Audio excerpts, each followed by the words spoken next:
Alaikum everyone. May the peace and blessings of God be upon all of you. I was traveling up here today from London. Well, I didn't actually come from London today, but I came from Rossingdale near Manchester. But before that I came from London. But on my way up I was thinking, who on earth would want to come and spend their Sunday listening to some Muslims talking and whinging about how some people want to burn their book? I mean, that fascinates me. Why would anyone spend their Sunday?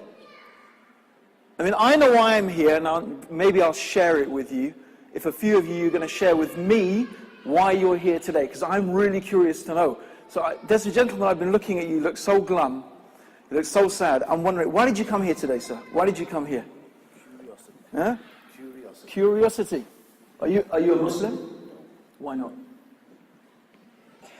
Because I'm who I am. Okay. And is that, why did you come? Yeah? Curiosity, yeah? Curiosity. What did curiosity do? Why are you here, Dave? I know, just the uniform. It's, why are you here today? Because I was invited. You had to come. No, I didn't have to come. But I was invited and I was... It was politically correct to come. No, I was invited and I was interested to support the community. Great. So you wanted to come? Yes, I was quite happy to come, yes. And how about the gentleman next to you? I came here because I don't know anything at all about the Muslim faith, and I wanted to find out why you believe in your faith. Wow, fantastic. Good. That's a good start. Let me ask some Muslims why they're here today. Let's ask some Muslim women. They do speak, actually. They do have a voice. I hope I picked the right one. So, sister over here, yes, yeah. She's been pointed out to me. Ask this one. Sister, why are you here today?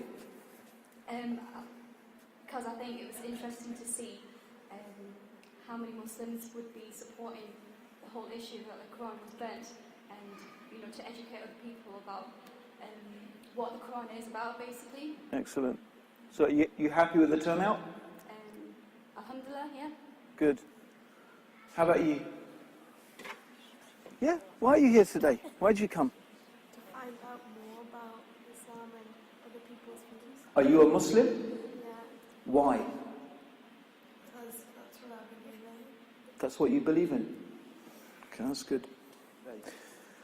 I came partly because my long old friend Abu Tayyib over here is a man I trust. And he does good work. He does some really good work. And if he asks me to come up, I know it's because he's made a real effort and it's important to him. That's one reason I came up here. But the other reason is, it's to do with the fact that I really care about this country. I really care about our communities. And I really care about how people think about Islam in England. That's why I'm here. Because I really want Islam to become part of English life. I really do. I don't want Islam to have to change. I don't want us to have to compromise our religion. But I do want Islam to be seen as an integral, normal part of British life. And I don't think that's an impossible dream. I don't think it's something that can't happen. Because when I hear politicians and thinkers and people in the media and professors and you hear people talking about the Judeo-Christian tradition. Have you heard that term quite a lot? The Judeo-Christian tradition. I can almost guarantee, although I have not done a research on it, and maybe I will, that this phrase is a very new phrase. You will not find Judeo being included as part of British tradition 100 years ago. Jews were not considered part of being Britain. They weren't considered part of being British. In fact, they had a status that is very similar as Abu Tayyib actually mentioned, very, very similar to the sort of almost pariah status of Muslims today. But things have changed a lot. So things can change, things can be different. It's interesting even that the right-wing groups that we've been talking about, you know, the BNP certainly make an effort to show that they're not anti-Jewish and not anti-Semitic. We've moved on from that now, you know. That's what they say. And maybe it's true, maybe it's not, but it's interesting that they feel they have to say that. So I believe, how do I think we can make a difference? I think we can make a difference by talking to each other. I think talking to each other is the key. When people tend to be afraid of the things they don't understand. I know it's a cliche, but I think it's a really true cliche, that people are afraid of things they don't understand. Because they don't understand it, they're afraid of it. When it's strange, when it's different, it makes, anything strange and different makes a person feel uncomfortable. Add to that it may seem intimidating, threatening. It makes you more uncomfortable. But when you begin to understand, why does a person think like that? Why does a person behave like that? Why does this person do what they do or not do what they don't do? What motivates them? Now, with that understanding comes something that I really try to teach a lot. I try to imbibe it into my family and the people who I get to sometimes give lectures to, Muslims. A very important word that is linked to a very key state of being, it's called empathy. Empathy means being able to appreciate how another person feels. Being able to put yourself in their shoes and think how they are thinking. Empathy is very, very important. And I believe human beings are naturally empathetic. They are naturally like that. I don't believe it's the survival of the fittest. I don't believe in the selfish gene. I don't believe that what drives us is competition, reproduction, and survival. No. I think the reality of the human condition shows that that is false. How then is a human being ready to sacrifice his life for a complete stranger? Explain it to me. How do you explain to me a man falls on a railway track and there's another man standing with his two kids, the train comes, and this man is having a fit, and another man, a total stranger, dives on top of him to protect him from the train. A total stranger, even leaves his kids there. How do you explain that? How does this selfish gene explain that? How does the idea that all we're about is reproduction explain that? No, there's something much more profound about the human being. And therefore, I do want to try and explain why the Quran means so much to Muslims. And I'm going to do that by also trying to very simply explain what Islam is about. What Islam is about. And hopefully I'll be able to link it up all together in the short time that I've got. First of all, I want to ask you, if I say the word submission, just the word submission, what do you think? The word submission, does that have a negative or a positive emotional connection? When I say the word submission, what do you think? Negative or positive? Huh?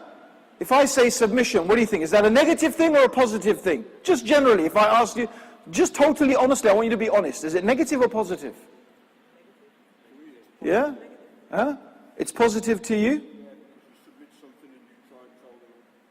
Okay. But I think, would you think generally in British society, the word submission, what do you think? Most people would say it's positive or negative. Almost universally, it's negative. I believe, almost, not everyone, but most people have a negative association. So when a Muslim says Islam means submission, and why, by the way, is it negative? Why? Because we believe that we live in a free society. Right? We believe we live in a free society. So if a Muslim comes along and says, well, we believe in submission, Islam means submission. Well, the person's saying, well, you believe submission, I believe in freedom, so why would I be interested in submission? It's generally a negative thing. However, let's actually examine this concept, and we'll get to the Quran and how it fits in a minute. Every society throughout history is trying to find a balance between two competing and almost paradoxical, maybe contradictory ideas. Number one is individual freedom. Most of us would agree that it's good for an individual to be free. True or not? As an idea, it would be great if we could all be free to do whatever we liked. True or not? As a concept, the idea of freedom appeals to us. That's why it's very emotive. Freedom, free society. This is because we love the idea of freedom. But on the other hand, we also realize that you can't leave individuals free to do whatever they like. True or not? Can we leave individuals to be free to do anything they like? We asked the policeman, what do you... You can't leave people free to do... You can't, can you, right? There has to be some restriction. In order to protect society, so we limit the freedom of the individual in order to protect society. That's it. But here's the question. Where is the limit? Who draws the line? Who says and who decides when the limit of the individual ends in order to protect the society? Where does it begin? Where does this one begin and this one end? This is the big question, right? For many years I used to go down to Speaker's Corner in Hyde Park in London, and I would give speeches there about Islam. And one of the things that I was often challenged on was the issue of Muslim women's dress. And I was, in Speaker's Corner, you don't have much room except for rhetoric and, sort of making your point strongly. It's not a place for a subtle, nuanced discussion with someone, you stand up and you have to shout. But anyway, so the point is that I was being challenged about, so there was a particularly vocal young American girls, talking about Muslim women and the way they dress and this and that and whatever. And so I changed the frame with them. I said to them, okay, I've got a challenge for you. Take off all your clothes and walk down naked throughout the park. So then they stopped. They were quiet. I said, you won't do it, will you? No. I said, I have to tell you something, by the way, that if you did that, you would be arrested. You would be arrested for indecency. So you're not free to dress or undress any way you like. There are still rules in this country about how much a woman can show. And by the way, what a man can show and what a woman can show, even in this country, are different. It's different. I can walk down the street with just my shorts, right, and nothing on my top. If a woman walked down the street with nothing except her shorts, she would be taken away. Why? Because the woman is not like the man. There's something different. Now my question is, who decides how much is covered? Who decides how much is decency? Who decides how much we should show and how much we shouldn't show? That's the really important question. Who makes that decision? I don't think it's necessarily a democratic one. But the point here, and the very important point is, no, we do have some standards. They may be different standards, but we have some standards. And we recognize even that there is a difference between men and women. But the point that the Muslim, and this comes to the Quran, you see, we would claim from our perspective that when human beings decide to impose upon other human beings their idea of where these limits are, I think this is right and this is wrong. I think this is good and this is evil. I think this is what you should eat and what you shouldn't eat, what you should dress and what you shouldn't dress, what you should drink and what you shouldn't drink, what you should smoke and what you shouldn't smoke, or whatever it may be. And you leave that decision to human beings. We believe as Muslims that actually human beings are incapable of making those decisions and getting the right balance. Yes, we can make the decisions, but can we get the balance right? The problem is that human psychology and human society is so sophisticated, so complicated. The interaction between human beings is so sophisticated and complicated. Our perspective, the Islamic perspective, is that actually we can't get that balance right. And when we try, we always end up with prejudice. We will have one group of people trying to impose their ideas. Let's take, for example, the idea that we've heard about the media. Abu Tayyib talked about the media. The media is very, very powerful in making you think. Think about it. Why do people dress the way they do?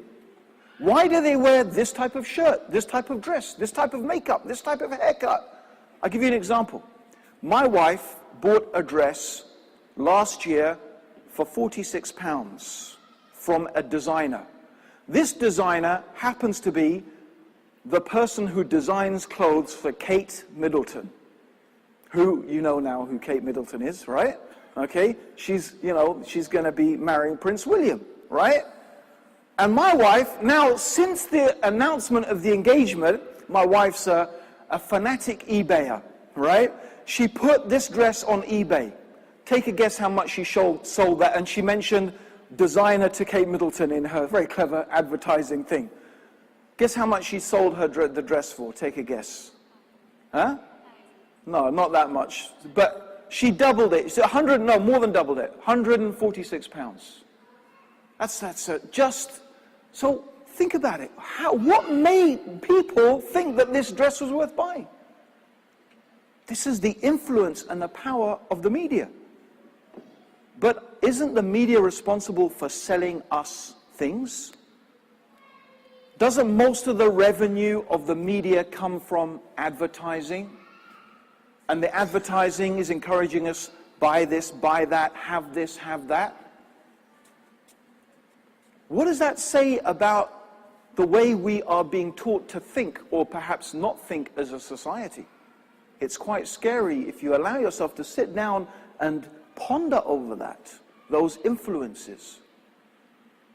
These are the things that are now controlling what we think is right, what we think is wrong, what we think is, appropriate, what we think is inappropriate. And I was listening to a program and they were talking about, you always hear about film artists, they always want to push the limits.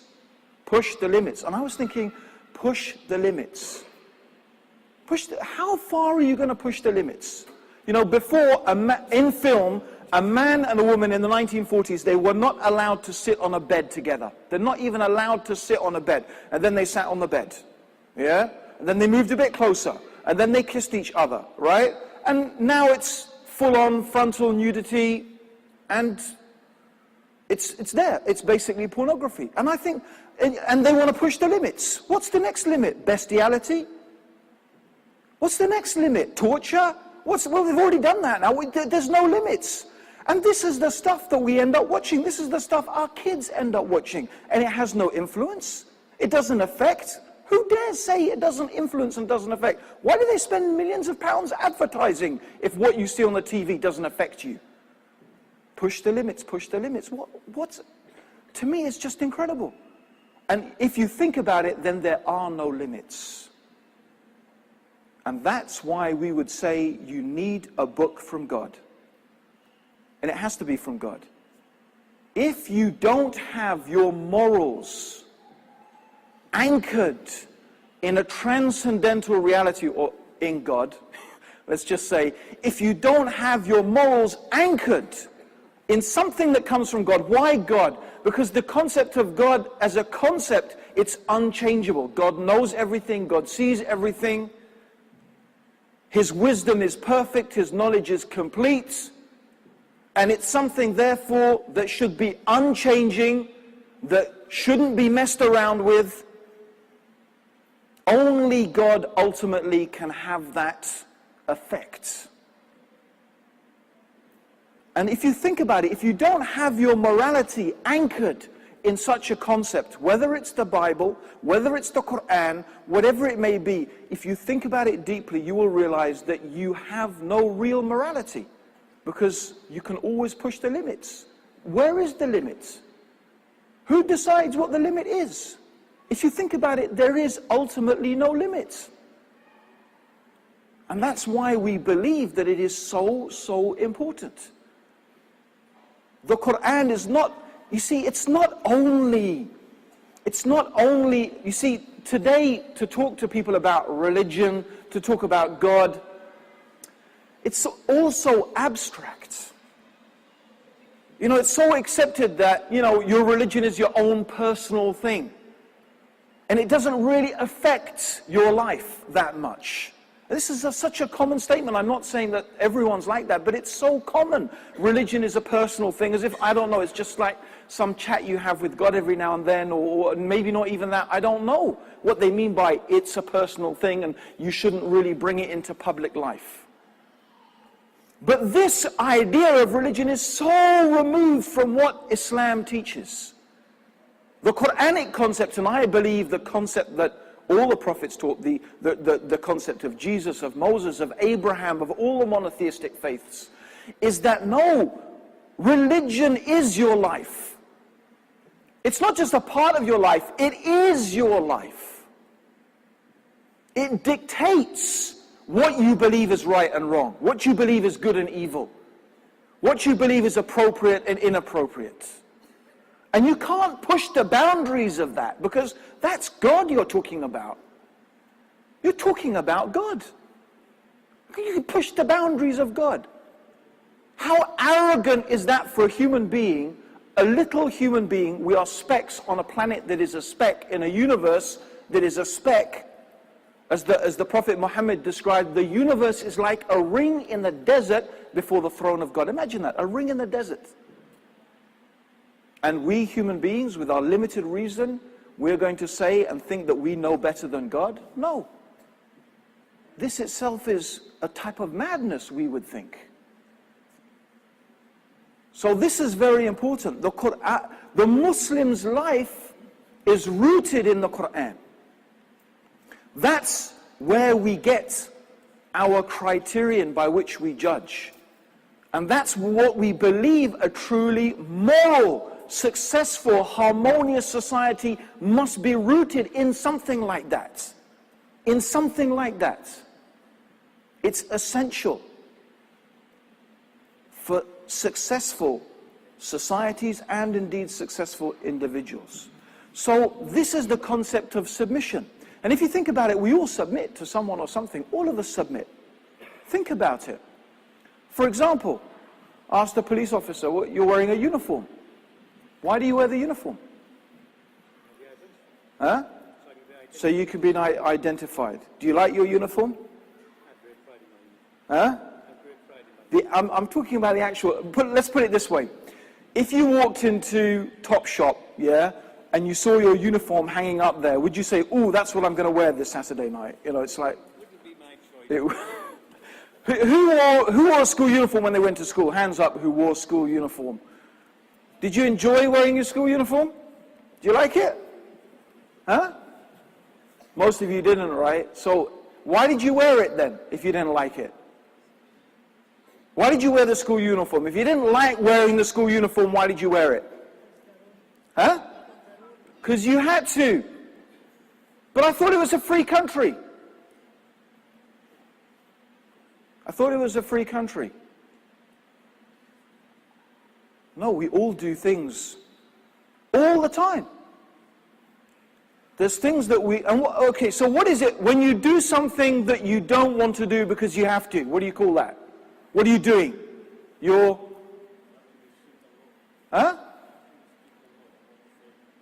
submitting, right? I give up what I want. I want to wear these nice clothes. I want to wear this, but I'm going to give up that because, well, that's the rule. Or maybe you do it. Let's think about another situation. Maybe you surrender and you give up because you love somebody. Yeah? I mean, inshallah, I hope, God willing, that, the sisters here love their husbands. Yeah? And the husbands here love their wives. I'm hoping that's the case. Yeah? So it's normal, isn't it? It's normal. You love your children. You love your children, right? But it's not always you want to give up your day. Maybe you want to give up your weekend. Maybe you want to play football. Maybe you want to go mountain biking like me. Or maybe, I don't know, whatever it is you want to do. But you know what? You give up some of that time because you love your kids and you want to do something for them and you want to make them happy. That you sometimes you give up because you love someone. You surrender. You submit. You can submit out of love. And sometimes you submit out of fear because I'm afraid what's going to happen to me if I don't do this or if I don't do that. And sometimes you do it because, wait a minute, I just know that's the right thing to do. Now, if you think about it deeply, think about this deeply. Can anyone think of any moment in your entire existence when you are not submitting to someone or to something? Think about it. Your entire existence where you are not submitting to someone or something. I mean, you can't. I'm sorry. Whatever you say, you'll think that actually, yes, I am submitting to someone or something. When you're asleep, you're submitting for your need to sleep. That our existence is submission. So what is Islam saying? Think about this. Think about the concept. Or I'm not telling you the details, I'm telling you the concept of Islam. If you want to understand Islam, it's the concept that's key. What Islam says is, look, actually, the being that is most worthy of our submission is God. If we submit to someone because we love them, well, God is more worthy of our love. Because whatever we have ultimately from goodness comes from God ultimately. So God is more worthy of our love. If we submit because we're afraid, well, we should be more afraid of God than anything else because He is more able to punish us than any other being. And if we submit because it makes sense, because it's intelligent, because it's wise, well, who is more wise than God? So therefore, the one that is most worthy of us submitting to is God. So here's the question. How do we submit to God? How do we know the best way to live our life? How can we know what God wants us to do? How can we love God? How can we express our love for God? How can we keep away from the things that God doesn't? That's where the Quran comes in. We believe that that's why God has sent books. For example, the Torah to Moses, and the Injil or the Gospel to Jesus, and the Quran to Muhammad. These are books or guidance from God to teach us how to live our life in a way that is pleasing to God. That is the essential importance of the Quran. That's what it's about. Now, if you understand that, as Abu Tayyib said, it's not the actual burning the Quran that's the problem. It's not the burning the Quran that's the problem. The issue is the insult that is intended. The point is, I want to insult your book. I mean, a Muslim would say, as we said, that's actually one of the ways we've been taught that if we want to dispose of old Qur'ans or torn Qur'ans or something, one of the ways we're allowed to dispose of it is by burning it. And it's not considered to be insulting the Qur'an. But the point is, it's the intent. But the issue here is, you see, for the Muslim, that is ultimately as if someone is attacking, well, almost the purpose of life itself.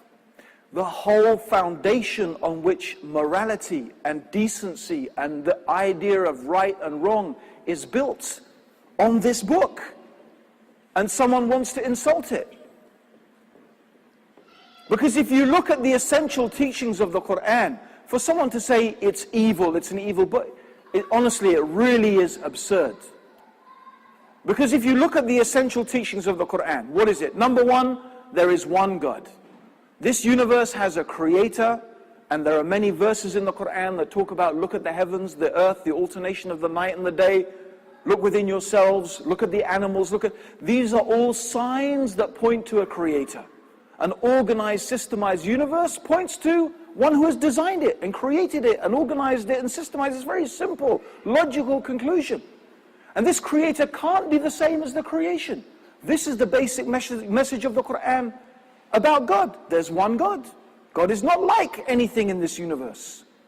And because God has created the universe and given us life, we should worship God, we should thank God, we should praise God. Because God has power over everything, we should seek help from God. That's the basic message of the Quran.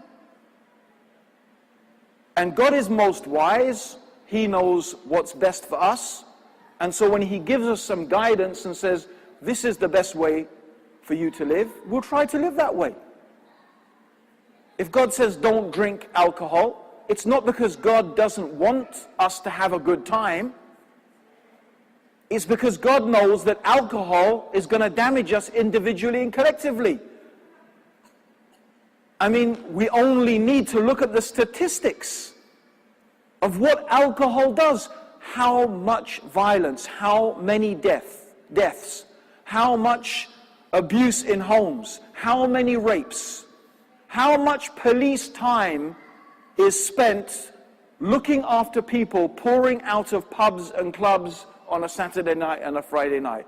Instead of going and dealing with criminals, they have to go and make sure that this person who's so drunk, he would drown on his own sick. So he has to be looked after. Is that a good use of police time? Is that what taxpayers should be spending their money on? People who can't control themselves, to look after them? It's evil. Where's the logic that marijuana is forbidden and alcohol is allowed? They're just as bad as each other. There's no particular logic in it. It's just a cultural thing. It's not scientific. So God is not saying don't drink alcohol because I don't want you to have a good time. God is saying don't drink alcohol because this is bad for you. This is not going to help you. It's not going to help you be a better human being. You're not going to be better because of drinking alcohol. You're not going to improve the world and make the world a better place by drinking alcohol. You're not. And it won't make you happy. So leave it. It'll be better for you. That's what the Quran says. And this is the case with everything. God knows best. Okay? So this is the Quran. It's this book of guidance, this wisdom from the Creator. And that is what the Muslims base their life on, that. God's guidance. So we do our best to follow it. And that is the way that the human being will lead a good and a happy and complete life. And there is a very, very important thing that I want to finish on. Very, very important concept. Is that the Muslims, you see, we believe the Quran is the actual speech of God. You know, for example, if you're familiar with the Bible, then you'll know, for example, about the 10 Commandments. The 10 Commandments is actually God saying, thou shalt not do this and thou shalt not do that. It's almost as if you could put God in parenthesis. You could say, this is God clearly saying something. Muslims believe the Quran is like that. It's actually the speech, it's God talking to us. It's God actually talking to human beings. And therefore, that is something very precious. That is something we have to hold in the highest respect and highest esteem. Because when we respect it, when we hold it in that high esteem, that will ensure that we have a very positive attitude towards acting upon it. That's the wisdom behind that. I always remember a friend of mine from the Arabian Peninsula, from actually Dubai.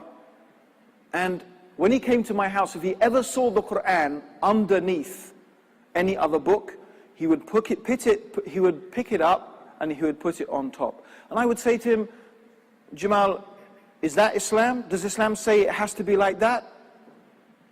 Is it forbidden? Is it a sin to put other books on top of the Quran? He said, no. He said, it's not a sin. He said, but I just don't like. You know, he didn't like the concept in his mind that any book should be above God's book. Because what God says is, it's just, you understand, it's a linking, it's a concept. The concept that what God says is more important, put it on top. It's this connection between what you do with your body and what you feel in your heart. And by the way, this is, I mean, it's so fascinating if you study psychology and many of the research that has been done now into human behavior. This is exactly what they've discovered. There is this very powerful and strong link between your physiology, between how your body is and your state of mind. So even, for example, try this, just try it. Totally aside from our conversation, just something to, you know, if you're feeling down, you're feeling a bit depressed, just try this. Make yourself smile. Just make yourself smile. Yeah?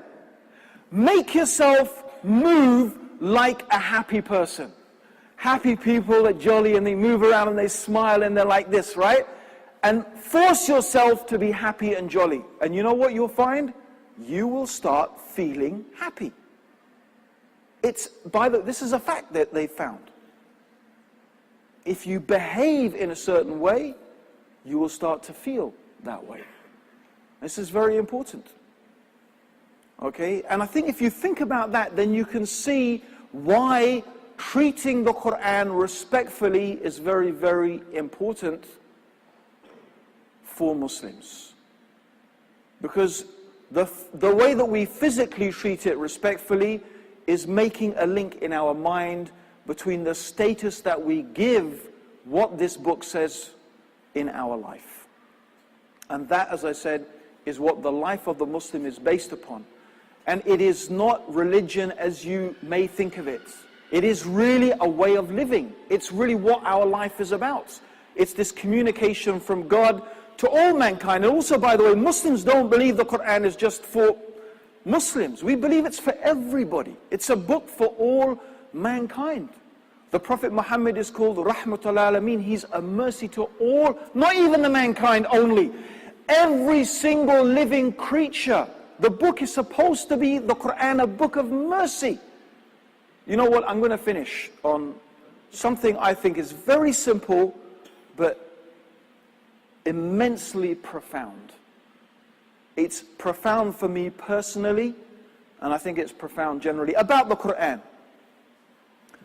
Every single chapter of the Quran, there's 114 chapters in the Quran, right?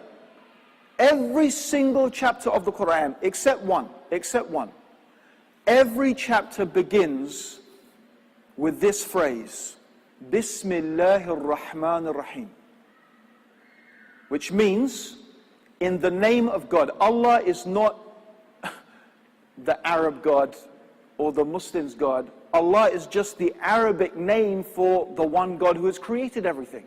If you open a Bible in Arabic, guess what they call God? In the Christian Bible, in Arabic, God is called Allah. Christian Arabs call God Allah. Jews who speak Arabic, they call God Allah. It's just the Arabic term for God. Like Dieu in French or Gott in German. So, Bismillah, in the name of God, the one God. Ar-Rahman, Ar-Rahim. And what do those two words mean? Ar-Rahman, these are the two names of God. Ar-Rahman is the merciful. Yeah? And this mercy is a type of mercy that has some conditions to it. The rahmah, or the mercy of God, God is merciful to all the creatures. But if we disobey God, if we immerse ourselves in disobedience to God, if we constantly behave in a way that degenerates ourselves and our communities, then this rahmah, this mercy is taken away. And it's exchanged with punishment. So we wouldn't say that God's mercy is absolute in that sense. No, God is merciful to those who take the path of seeking God's mercy. But Ar-Rahim also means merciful, but it's a different type of mercy. It's a constant mercy. Ar-Rahim is a mercy that is constant and is always flowing. And that mercy, as the scholars explain, are for those people who are immersed in that connection with God, who are immersed in living their lives and trying to live their lives in a way that is connected with God. When they live like that, even if they go off till now and then, no, still that is a constant mercy of God. So how could anyone, looking at the Quran, seeing at the top of every single chapter, Ar-Rahman Ar-Rahim, Ar-Rahman, the merciful, the mercy giving, how could we say that the Quran then is a violent book, an evil book? No, it's about mercy. God is about mercy. God is about love. God is about forgiveness. God is about repentance. These are the themes that come up again and again and again in the Quran concerning God. And those are also the qualities that Muslims should imbibe into their life. And that is also the quality, my brothers and sisters, I like to say to you, because since most of us are Muslims, that is also the quality that we need to display to others, to people who are not Muslim. Where is the quality of mercy? Where is our mercy? Where is our forgiveness? Where is the overlooking of faults? This is the qualities that Muslims should have. These are the qualities that we found manifest and imbibed in the Prophet Muhammad. May God's peace and blessings be upon him. His character was the Quran. He was the walking Quran. And what was he? You find he was so merciful, so forgiving, so kind, so compassionate. This is the example that we need to follow. This is the path that we need to tread. Thank you very much for giving me some of your time, allowing me to share a little bit of my vision. I hope that in some way we've come to a little bit of a closer understanding of the basic concepts of what Islam is about and why the Quran is so important. May the mercy and the blessings and the forgiveness of God be with us all. Jazakallah khair. Assalamu alaikum wa rahmatullahi.